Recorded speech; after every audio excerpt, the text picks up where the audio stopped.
Fortnite Chapter 5 just released, and this is the most interesting season we've ever seen. To give you a recap, last season Fortnite brought back their OG map along with their simpler loot pool. But now with this season, we've got a map that's over double the size. The loot pool is the most complicated system Epic has ever done, and for some reason they decided to tamper with the movement and default sprinting. What is the reason behind this other than the fact that the devs couldn't make the animation look more realistic, so instead of finding a workaround, they just removed it altogether? Anyway, it seems the only thing carrying Battle Royale right now is Peter Griffin.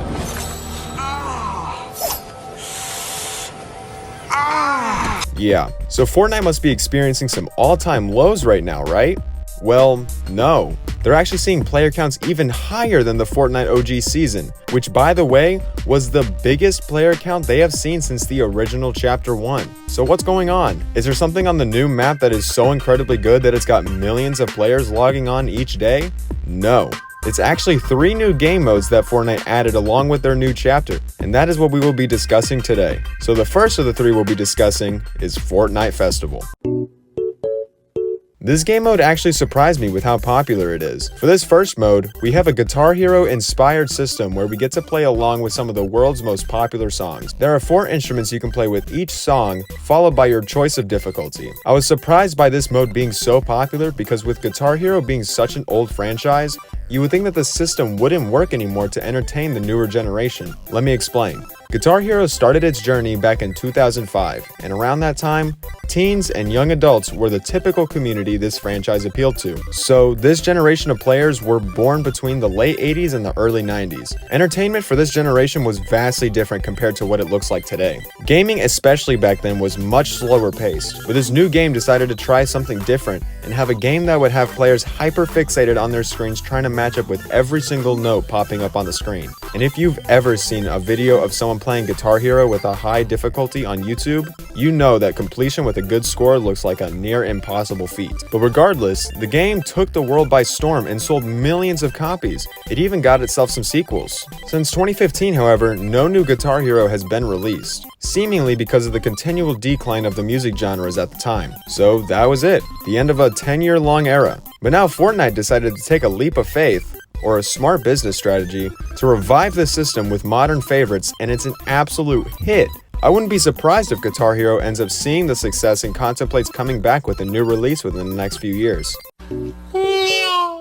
Now, with this next game mode, we start to see a little bit of a pattern. Let me know in the comments if you start to figure it out before I mention it later. So, game mode number 2 is Rocket Racing. It's an arcade-like racing game with your favorite Rocket League vehicles. I was again extremely surprised about the release of this mode as well. I knew that Epic Games owned the company Psyonix, the same company that made Rocket League, but I had never thought that they would merge the 2 games in a way to add a new mode to Fortnite. Currently, you get access to a small number of racetracks, you can race with your friends or just random players, and you can even have the option to play a ranked version of this new racing game. Now, let's talk some similarities. Clearly, off the bat, you can tell this isn't some regular racing game. They have boosters around the map to make your vehicle faster than its default speed, you can make your car jump just like in Rocket League, and you can not only drive on the walls, but you can jump switch to the ceilings of some of these tracks. This makes me think immediately of those classic racing games you would find in those small arcades or inside those rundown restaurants. A fast-paced, highly saturated set of tracks with fun-looking vehicles. The only problem I have with this mode is that you can't use what you have in your Rocket League locker, so you're forced to spend money on new styles and vehicles when you really don't need to. Fortnite has actually communicated about one of their recent car bundles being too expensive, so they basically cut the price in half. But that isn't how we fix the problem. I think with a future update, we should be able to use our Rocket League earned cosmetics and maybe make the prices for these bundles even cheaper, because $20 for a single vehicle bundle is still a lot, especially since your boy is trying to relieve his bank account from his big pile of debt. However, Fortnite's next game mode doesn't have you buying stuff you should already own.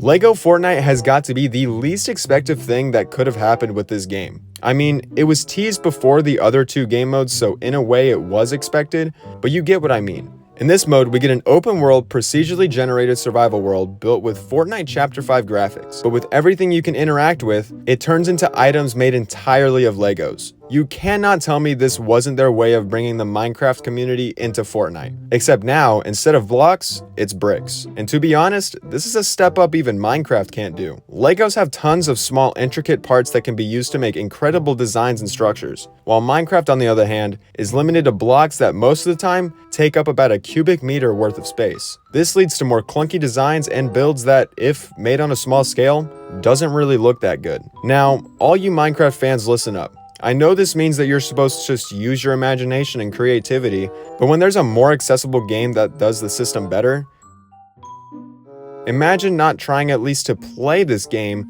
because it's free compared to Minecraft's $30 price tag. Now, you could say Minecraft is free on Xbox using the Game Pass subscription, but you still need to pay for the subscription in order to get access to the free deal. I'm not praising LEGO Fortnite as being some end-all be-all to Minecraft. It's still in its early stages and has its own problems. One of the main ones being that the stack sizes are actually really low for how much you have to collect in this game.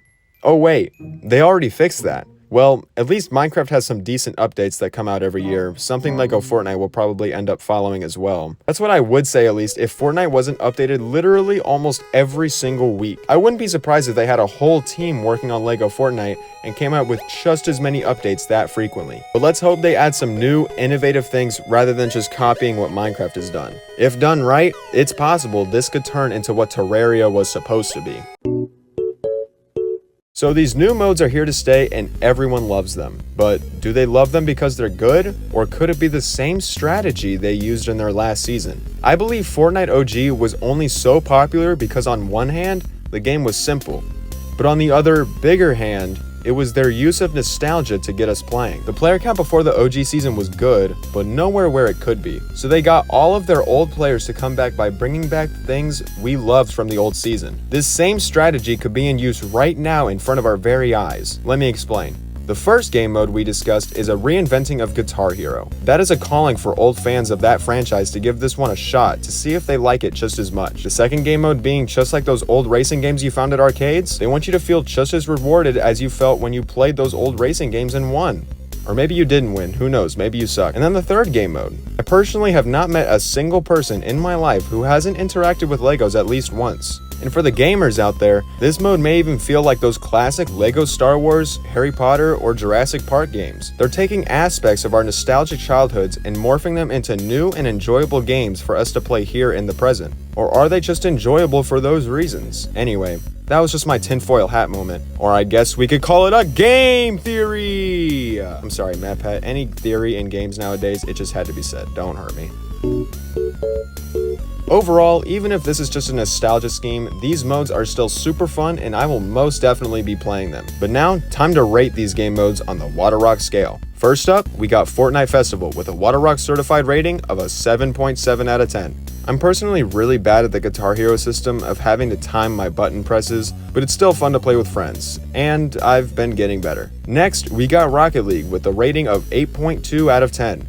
Pretty solid score. I'm a big fan of those classic racing games in the arcades, and every time I go to one, I have to play at least once. And now I get to play a similar game whenever I want. But last and definitely not least, LEGO Fortnite with the final WaterRock certified rating of the video, an 8.7 out of 10.